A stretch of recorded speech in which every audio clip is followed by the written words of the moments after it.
మన జీవితంలో ఎంత కష్టమైన పరిస్థితి వచ్చినా, ఏ పని మొదలుపెట్టినా అడ్డంకులు ఎదురవుతున్నా మనలో చాలామందికి గుర్తుకు వచ్చే దేవుడు ఒక్కరే, విఘ్నేశ్వరుడు, శ్రీ వినాయకుడు.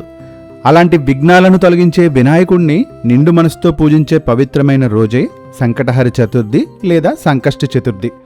ప్రతి నెల పౌర్ణమి తర్వాత వచ్చే కృష్ణపక్షం చతుర్థి రోజున ఈ సంకటహర చతుర్థిని భక్తులు ఎంతో భక్తి శ్రద్ధలతో జరుపుకుంటారు. ఈరోజు వినాయకుడిని పూజిస్తే జీవితంలోని సంకటాలు, ఆటంకాలు, ఆర్థిక ఇబ్బందులు తొలగిపోతాయన్నది శతాబ్దాలుగా వస్తున్న నమ్మకం. ఇక ఈ సంకటహర చతుర్థి మంగళవారం రోజు వస్తే దానిని అంగారక సంకటహర చతుర్థి అంటారు. ఇది ఏడాదిలో వచ్చే అన్ని సంకటహర చతుర్థులలో అత్యంత శుభప్రదమైనదిగా భావిస్తారు.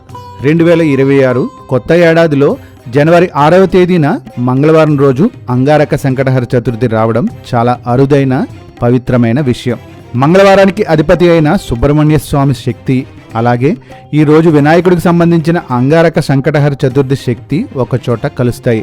అందుకే ఈరోజు అప్పుల బాధలు, ఉద్యోగ సమస్యలు, వ్యాపార అడ్డంకులు, జీవితంలో నిలిచిపోయిన పనులు ఉన్నవారికి చాలా శ్రేష్టమైన రోజుగా చెబుతారు. ఇక ఈరోజు ఉదయాన్నే స్నానం చేసి శుభ్రమైన దుస్తులు ధరించాలి.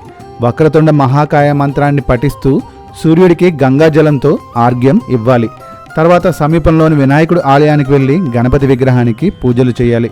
ఇంట్లో పూజ చేయాలనుకుంటే వీలుని బట్టి పూర్తిగా లేదా పాక్షికంగా ఉపవాసం ఉండవచ్చు. గణపతి విగ్రహాన్ని ప్రతిష్ఠించి నెయ్యి దీపాలు వెలిగించి దుర్వాగడ్డి, పూలు, పండ్లు, కొబ్బరికాయ, మోదకాలు లేదా లడ్డూలను నైవేద్యంగా సమర్పించాలి. ఈ రోజును ముఖ్యంగా మనస్సును శుద్ధిగా ఉంచుకోవడం చాలా ముఖ్యం. సంకటహర గణేశ స్తోత్రం, గణేశ పంచరత్నం, వినాయక శ్లోకాలు లేదా మంత్రాలు పఠిస్తూ చంద్రోదయం వరకు పూజ చేయాలి. సాయంత్రం చంద్రోదయం తర్వాత చంద్రుడికి దర్శనం చేసి పూజ చేసిన అనంతరం ఉపవాసం విరమించాలి. ఇలా భక్తితో ఈ వ్రతాన్ని పాటిస్తే జీవితంలోని కష్టాలు, నష్టాలు, అడ్డంకులు, పాపాలు నశిస్తాయని పండితులు, శాస్త్రాలు చెబుతున్నాయి. ఓం శ్రీ విఘ్నేశ్వరాయ నమః. జై శ్రీరామ్.